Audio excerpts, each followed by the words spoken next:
আসসালামু আলাইকুম। শুরু করিতেছি মহান আল্লাহ তাআলার নামে।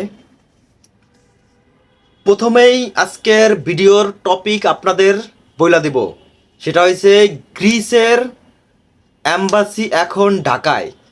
ইউরোপের দেশ গ্রিসের অ্যাম্বাসি এখন ঢাকায়। তা আপনারা বুঝতেই পারতেছেন যে বিশাল একটা কর্মসংস্থান, এবং গ্রিসের সাথে কিন্তু বাংলাদেশ সরকারের চুক্তি হয়েছে আরও 6 মাস আগে। আজকে আমি বলবো যে গ্রীষ্মে যেতে আপনার কি কি দরকার, কোন কোন ভিসা গ্রীষ্মে এই মুহূর্তে আপনি যেতে পারেন এবং কত বেতন আপনি পাবেন সেখানে বিস্তারিত আলাপ করব। আপনারা ভিডিওটা না টেনে পুরো ভিডিওটা দেখবেন এবং সাবস্ক্রাইব করে বেল আইকন ক্লিক করে রাখবেন, কারণ নতুন নতুন আপডেট আপনারা কিন্তু প্রতি মুহূর্তেই পাবেন। তাইলে শুরু করতেছি আজকের টপিক। এর আগে কিন্তু আপনার গ্রিসে যেতে হলে আপনাকে অবশ্যই দিল্লি যেতে হতো, ঠিক না? যেহেতু বাংলাদেশে গ্রিসের অ্যাম্বাসি ছিল না, সেক্ষেত্রে আপনাকে যদি ভিসা সাবমিট করতে হইতো তাইলে কোথায় যাইতে হতো? দিল্লি। ডাবল এন্ট্রি ভিসা করে দিল্লি গিয়ে আপনাকে ফাইল জমা দিতে হইতো। তো আজকে বিস্তারিত কথা বলবো। আমাদের আমাদের রাষ্ট্রদূত বক্তব্য দিয়েছেন। গ্রিসের রাষ্ট্রদূত এবং বাংলাদেশের রাষ্ট্রদূত মিলে কিন্তু চুক্তি স্বাক্ষর হয়েছে গত 6 মাস আগেই। বাংলাদেশি নয়াদিল্লিতে যেতে হবে না আর। তিনি ঢাকার কোথায় যে আপনার এই গ্রিসের অ্যাম্বাসিটা, আমি সেটাও বলে দেবো। ঢাকায় বোরাক মেহনুর টাওয়ার, যেটা বলে বোরাক মেহনুর, 8ম তলা, 91B Kamal Ataturk Avenue, global joint visa application centre. এখানে কিন্তু গ্লোবাল জয়েন্ট ভিসা অ্যাপ্লিকেশন যেটা জেবিএস গ্রিসের ভিসার আবেদন জমা দিতে সেখানে বায়োমেট্রিক নিবন্ধনও করতে পারবেন। তো আপনারা গ্রিসের যদি আবেদন করতে চান তাহলে আমি একটা লিঙ্ক বলে দিব, লিঙ্কটা আমি ডিসক্রিপশনেও দিয়ে দিব। লিঙ্কটা হলো https://bd-gbcworld.ed.eu/en/online-visa অ্যাপ্লিকেশন। এখানে গিয়ে বিএফএস গ্লোবালের চিফ অপারেটিং অফিসার দক্ষিণ এশিয়ার প্রবুত্ত সেন গণমাধ্যমকে বলেন, যারা কাজ, শিক্ষা, ব্যবসা ও অবসর সময় কাটানোর জন্য গ্রিস ভ্রমণে আগ্রহী এবং নতুন কাজের বিষয়ে যারা আগ্রহী, তারা এখানে গিয়ে আবেদন করতে পারবেন, অথবা এই লিঙ্কে গিয়েও আবেদন করতে পারবেন। তো উল্লেখ্য যে বাংলাদেশ থেকে কমপক্ষে 4,000 কর্মী নিয়োগের জন্য একটি চুক্তি স্বাক্ষর করে গ্রিস। 4,000 কর্মী নেওয়ার জন্য একটা চুক্তি কিন্তু স্বাক্ষর হয়েছে বাংলাদেশের সাথে। তবে চুক্তি স্বাক্ষরের 1 বছর পেরিয়ে গেলেও ঢাকায় গ্রিসের দূতাবাস না থাকায় এক্ষেত্রে তেমন কোনো অগ্রগতি কিন্তু হয়নি। বুঝতে পারছেন?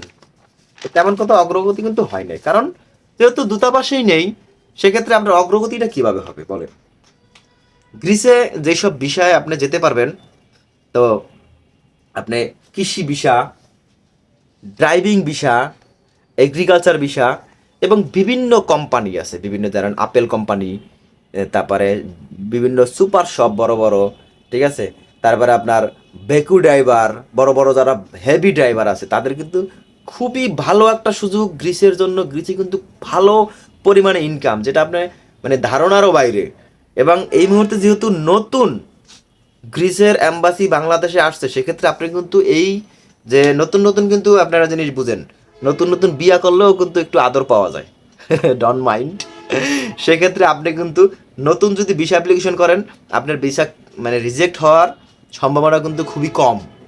তো আপনি কিন্তু এখনই যারা এই ভিডিওটা দেখতেছেন তারা রেডি হয়ে যান। আপনি যদি পাসপোর্ট না থাকে, দ্রুত গতিতে একটা পাসপোর্ট করে ফেলান। দ্রুত গতি বলতে কিন্তু এক্সপ্রেসে দিয়ে একটা পাসপোর্ট করে ফেলতে পারেন। করে ফেলে আপনার যদি ব্যবসা বাণিজ্য থাকে, তাহলে আপনি সেই ব্যবসা বাণিজ্যের কাগজপত্র দেখাবেন, অথবা আপনার ট্রেড লাইসেন্স যদি থাকে আপনার সেই কাগজপত্র দেখাবেন, অথবা আপনি যদি কাজ শিখে থাকেন কোনো, যেমন ওয়েল্ডিং, পেইন্টিং, তারপরে আপনার এগ্রিকালচার কাজ যদি আপনি জানেন তাহলে তো কোনো কথাই নেই। আর যদি হেভি ড্রাইভিং যদি আপনি হয়ে থাকেন বাংলাদেশের, তাহলে তো খুবই ভালো, ঠিক আছে।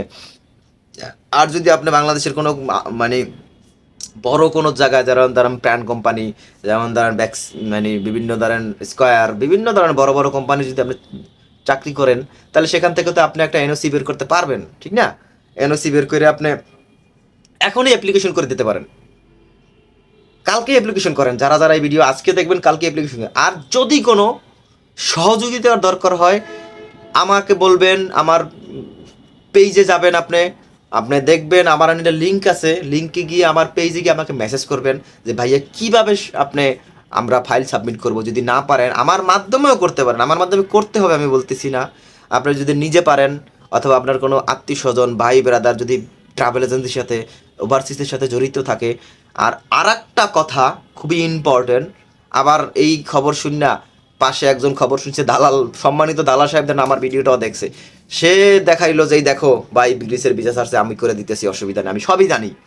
ভাই এই সম্মানিত দালালদের খপ্পরে আপনি কোনোভাবেই পড়বেন না, কারণ সম্মানিত দালাল সাহেবেরা কিন্তু এই নিউজের অপেক্ষায় থাকে যে কবে কোন নিউজ পাবে, তারা তো কিছুই জানে না। এই বিষয়ে কী কী লাগবে আমি আজকে বলবো, সেইটাই হয়তো বা লিখবে উনি, লেখা দেওয়ারে হয়তো বলবে যে এই জিনিস লাগবে, সে হয়তো জানেই না যে ভিসা করতে কী কী আপনার ডকুমেন্টস দরকার। তো আমি বেশি কথা বলবো না, বেশি কথা বললে বলবেন যে ভাই আপনি তো বেশি কথা কন। তো বেশি কথা মাঝে মাঝে বলার দরকার, কারণ কথা না বললে আপনি কাউকে বুঝাতেও পারবেন না, আর আপনার কথা না বললে আপনি কারো কথা না শুনলে আপনি কারো কথা বুঝবেনও না। তা আপনি যদি অতিরিক্ত চালাক হয়ে থাকেন যে না আমি সব জানি, তাহলে আমার ভিডিওটা দেখবেন না দয়া করে, ঠিক আছে? তো আমি আবারও রিকোয়েস্ট করবো, আপনি যদি গ্রিসের বিষয়ে অ্যাপ্লিকেশন করেন তাহলে যাদের আরএল আছে, বাংলাদেশ গভর্নমেন্ট কর্তৃক আরএল আছে, মানে লাইসেন্স আছে, অফিস আছে, সেই অফিসে গিয়ে সে যদি আপনার কাছে টাকা পয়সা চায়, আপনি তো টাকা পয়সা অবশ্যই দিতে হবে, ঠিক না? আপনি যদি বিদেশে যান রিস্ক তো অবশ্যই নিতে হবে। ভাই বলবেন আগে টাকা না পরে টাকা দেবো, তাইলে ভাই আপনার টাকা ছাড়া কয় না, না কাঁদলে মাও দুধ দিতে চায় না, এটা একটা কথার কথা। মা তো অবশ্যই সে সন্তানকে দুধ দেবে, সেতে কাঁদুক আর না কাঁদুক 100% দেবে, কথার কথা। আসলে এটা অনেক জায়গায় অ্যাপ্লিকেবল, যেরকম এখানে অ্যাপ্লিকেবল। আপনি ভিসার জন্য অ্যাপ্লিকেশন করবেন, আপনি টাকা না দেবেন, আপনার কিন্তু ফাইল ওই পড়েই থাকবে, ঠিক আছে? বলবে যে না ভাই হয় নাই, ঠিক আছে? আর আপনি যদি তাকে টাকা দেন, তবে টাকাটা কিভাবে দেবেন আমি আবারও বলি, আমি সব বলবো কী কী ডকুমেন্টস লাগবে, পুরো কথাটা শোনেন। তো টাকাটা কিভাবে দেবেন সেই প্রক্রিয়াটা আমি বলে দিতে পারি। কিভাবে? আপনি প্রথমে তার অফিসে যাবেন, গিয়ে আশেপাশে অফিসে জিজ্ঞাসা করবেন ভাই এই অফিসটা কবে আসছে, এইখানে কখন অফিসটা আসছে, অথবা বিএমএটির ওয়েবসাইটে গিয়ে তাদের আরএল দিয়ে সার্চ করবেন। সার্চ করলে সেই অ্যাড্রেসটা কিন্তু দেখাবে যে এই লোকের অফিস কোথায়। যদি সেই অ্যাড্রেস আপনি না পান তাতেও সমস্যা নেই, অনেক সময় ধরেন বিল্ডিং ধরেন চেঞ্জ হইতে পারে, বিল্ডিংয়ের সমস্যা হইতে পারে, সেক্ষেত্রে অন্য বিল্ডিং সে যেতে পারে, ঠিক না? কিন্তু সেই রিজনটা আপনার জানার দরকার, কেন আসছে এখানে, সে কি আবার সেই সেই ট্রাভেল এজেন্সি আবার কি বিভিন্ন জায়গা চিটারি কইরা কইরা বিভিন্ন জায়গা উড়ে বেড়ায় কিনা, তাইলে তাকে আপনি টাকা কোনোভাবেই দিবেন না, ঠিক আছে? টাকা দিতে হইলে আপনি অবশ্যই বাংলাদেশ সরকার যে নিয়ম চালু করছে, স্ট্যাম্প 100 টাকার স্ট্যাম্প, যদি যদি পারেন 5টা দিয়ে করবেন, কইবেন ভাই 5টার লেখা তো আমার নাই, ভাই এক লাইন করে লেখেন, 5টা স্ট্যাম্পে লেখেন, তাহলে কিন্তু সেটা অ্যাপ্লিকেবল। কারণ বাংলাদেশ সরকার নতুন করছে কি, আপনি যদি 1 লাখ টাকার উপরে কাউকে দেন তাহলে 300 টাকার স্ট্যাম্প লাগবে, আর যদি করে 5 লাখ টাকার উপরে দেন তাহলে 500 টাকার স্ট্যাম্প লাগবে, ঠিক আছে? আপনি স্ট্যাম্প করবেন যে ভাই আমাকে কত দিনের মধ্যে পাঠাবেন, সে বলবে ভাই 3 মাস, না ভাই আমার কাছে 6 মাস টাইম নেন, ভাই আমার পাঠায়া দেন, ঠিক না? 6 মাস টাইম নেন, তা আপনি 1 মাস তার কাছে বা আরও বেশি দেবেন তাকে, কারণ আমাদের যারা ওই যে ট্রাভেল পাড়া যারা আছে তারা একটু আসলে একটু ছলচাতুরি করে, যতই মানে একদম তুলসী দোয়া পাতা কেউই না, ঠিক আছে? তো সেই জিনিসটা অবশ্যই মাথায় রাখবেন, মাথায় রেখে স্ট্যাম্প করে কবে টাকা ফেরত দেবেন যদি না না নিতে পারেন, ঠিক আছে? এগুলা সম্পূর্ণ ডিডে স্ট্যাম্প কইরা তারপর আপনি তাকে টাকা পয়সা দিবেন। বুঝতে পারছেন? আমার কথা যদি ভালো লাগে আপনি শেয়ার করেন, কারণ অনেকেই কিন্তু এটা করে না। ওই ভিসা হয়েছে, ওরে মা গো, গ্রিস ইউরোপ 27-28টা কান্ট্রি সে ঘুরতে পারবে, বিশাল ব্যাপার স্যাপার, সে ইতালি চলে যাবে ওইখান থেকে, বিশাল ব্যাপার স্যাপার। ভাই সাবধান, এরকম ফক পরে কিন্তু বাংলাদেশের মানুষ পড়ে, আর বাংলাদেশের সম্মানিত দালাল যারা আছে তারা ধরুন লুফে নেয়। আপনারা এক প্রকার টাকা দিয়ে দেন যে নেন ভাই, কোনো সমস্যা নেই। তো যাই হোক, অনেক কথা বলে ফেলেছি, এবার মেন কথায় আসি, এটা কি কি ডকুমেন্টস লাগবে। প্রথমেই লাগবে আপনার ভ্যালিড পাসপোর্ট, মিনিমাম 1 বছর মেয়াদ থাকলে আপনার কিন্তু ভালো, কারণ অ্যাম্বাসি আপনাকে কেন ভিসা দেবে 1 বছর মেয়াদ না থাকলে। তারপরে যে সিবি, ইউরোপিয়ান ফরম্যাট। আপনি যদি ইউরোপিয়ান ফরম্যাটে সিবি না করতে পারেন আমাকে বলবেন, ভাই আমি অনেক সুন্দর সুন্দর সিবি করতে পারি ইনশাল্লাহ, আমি একজন গ্রাফিক ডিজাইনার। তারপরে কাভার লেটার, এরাও ইউরোপিয়ান ফরম্যাটে, যদি না করতে পারেন আমাকে বলবেন। তারপরে যে ছবি 35x45 cm, 4 কপি ছবি লাগবে, ঠিক আছে, ল্যাব প্রিন্ট। জন্ম নিবন্ধন কপি লাগবে, সেটা কিন্তু ইংলিশে ট্রান্সলেট কইরা দিতে হবে অ্যাডভোকেটের মাধ্যমে, সেটা আমাকে বললে আমি করে দিতে পারবো, আমি এগুলো করি, আমি ইংলিশে ট্রান্সলেট করতে পারি। তো আপনি যদি বিবাহিত হন, নিকা নামা লাগবে, সেটাও কিন্তু ট্রান্সলেট করে দিতে হবে ইংলিশে, সেটাও আমি পারি, সমস্যা নাই, আমি করে দিতে পারবো।